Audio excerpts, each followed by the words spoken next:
Bagaimana mereka bisa berkumpul kembali di Palestina di zaman sekarang ini ya? Disebutkan yang pertama kali tatkala mereka sudah terpencar-pencar disiksa di mana-mana, yang pertama kali mengajak orang Yahudi karena mereka jumlahnya mereka berkembang biak ya, beranak pinak di berbagai macam negeri. Kemudian pertama kali yang mengajak ada seorang namanya Sir Henry Finch, seorang Inggris. Ya. Pada tahun 1616 dia menulis buku judulnya Nidaul Yahud, panggilan kepada orang-orang Yahudi. Usaha-usaha untuk mengembalikan orang Yahudi berkumpul kembali. Kemudian setelah itu muncul namanya Jenderal Napoleon Bonaparte, ya, seorang Perancis. Kemudian dia menyeru orang Yahudi untuk menegakkan negara mereka di Palestina, ya, dan dia berusaha untuk mengajak ini mempropagandakan agar Yahudi kembali, mereka berpencari kumpul kembali mendirikan negara di Palestina.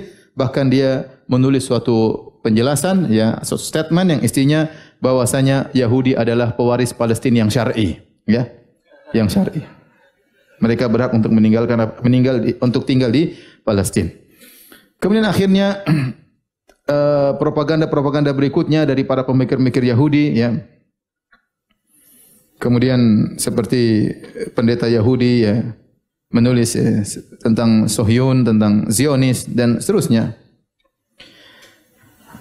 Dan akhirnya mereka bikin apa namanya? Zionis, pergerakan Zionis, dan pergerakan Zionis ini di mana-mana, ya, di mana-mana, ya. Allah alam di Indonesia ada atau tidak, ya. Perkumpulan-perkumpulan Zionis. Sampai akhirnya, ya, mereka mengumpulkan uang, ya, yang banyak, dan pada tahun 1882 mereka meminta kepada konsul Utsmani, ya, yang ada di Rusia agar mereka diberi hak untuk tinggal di Palestina. Tapi ternyata Sultan Abdul Hamid, ya, di Turki menolak permintaan mereka. Namun Yahudi tidak putus asa. Ya, mereka kemudian masuk dalam segala lini, ya, di berbagai macam negeri, ya. Sehingga sampai dalam lini agama, lini politik, lini berita dan yang lainnya, sampai akhirnya salah seorang dari mereka berhasil menjadi Baba Vatikan, ya. Baba Vatikan adalah tokoh agama tertinggi bagi Katolik, ya, di Vatikan, ya. Yang disebutkan bahwanya salah satu dari Baba atau Paus Vatikan tersebut ternyata ditelusuri dia bersuku, ya, Yahudi, bersuku Yahudi.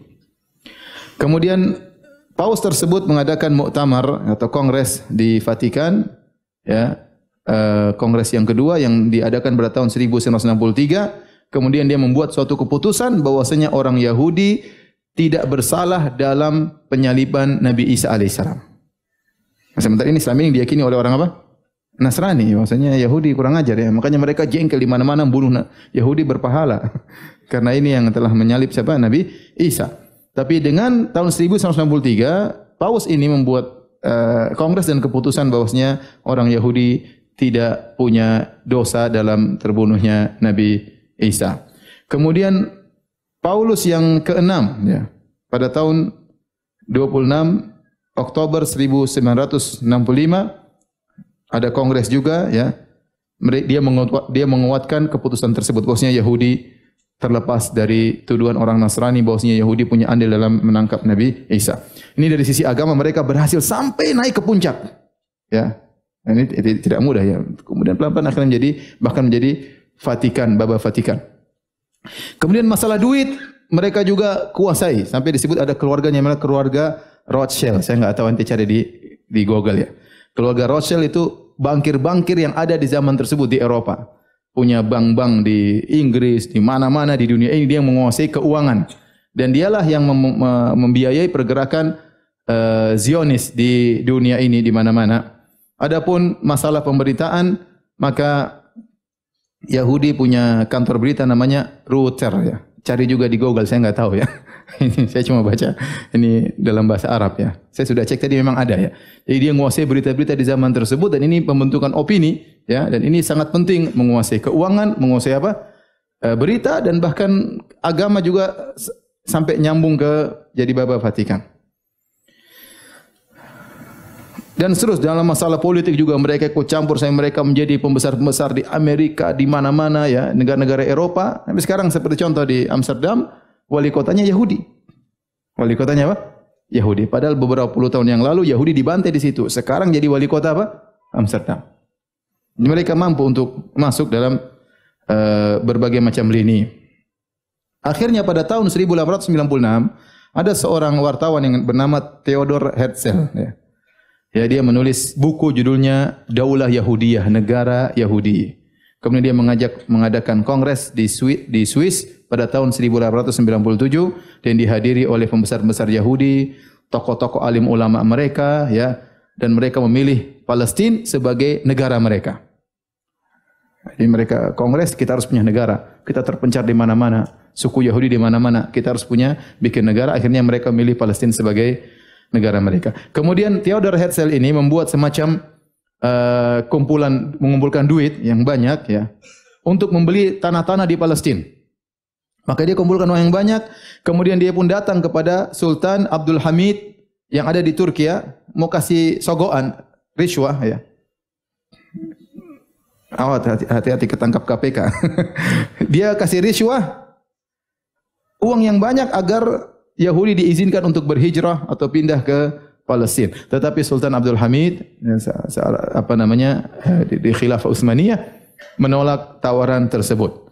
Kemudian pada tahun 1909 Masehi, maka Zionis ya berhasil masuk di Turki, kemudian membuat pergerakan-pergerakan sehingga akhirnya terjadi pemberontakan atau akhirnya pelengseran, dimakzulkan siapa?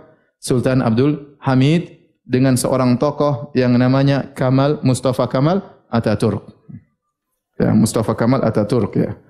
Kemudian Abdul Hamid cuma dilengserkan, jadikan sekedar simbol, khilafah dihentikan selesai, kemudian berakhirlah khilafah Utsmaniyah, kemudian semua dirubah, azan dirubah dari bahasa Arab menjadi bahasa apa? Turki, assalamualaikum dirubah jadi bahasa yang lain, perempuan dilarang berjilbab, semua kacau balau ya. Di zaman Mustafa Kemal Atatürk. Di situ masuklah sekuler dalam Turki ya. Sehingga wajar kalau mereka sekarang banyak yang tidak sholat di Turki, dan antum kalau ke sana antum bisa tanya ya, bahwasanya banyak di antara mereka masih yang tidak sholat karena pengaruh dari Kemal Atatürk yang luar biasa. Sekarang mungkin mereka mulai mengadakan perbaikan, tetapi pengaruh Kemal Atatürk luar biasa ya. Kemudian pada tahun 1917 ya, Menteri Luar Negeri namanya Balfour, Menteri Luar Negeri Inggris, akhirnya ya memberi izin kepada Yahudi untuk tinggal di Palestina. Dan subhanallah, sebagian orang-orang Islam yang lemah iman yang tinggal di Palestina, ya, tanahnya dibeli orang Yahudi dengan harga yang mahal, mereka jual. Sebagian orang Palestina yang ya mungkin kebutuhan karena yang lainnya, akhirnya orang Yahudi beli tanah dengan harga yang mahal, mereka apa? Mereka jual. Sebagian sudah dipaksa untuk dikuasai, sebagian mereka juga menjual kepada Yahudi, dan akhirnya Yahudi semakin berkuasa di Palestina. Sampai akhirnya intinya Amerika pada tahun 1947 mengeluarkan keputusan bahwasanya Palestina dibagi dua untuk kaum muslimin dan untuk apa? Yahudi ya. Akhirnya pada tahun 1948 tegaklah kerajaan Israel di mana? Di Palestina. Dan demikianlah kenapa Yahudi sampai ke Palestina.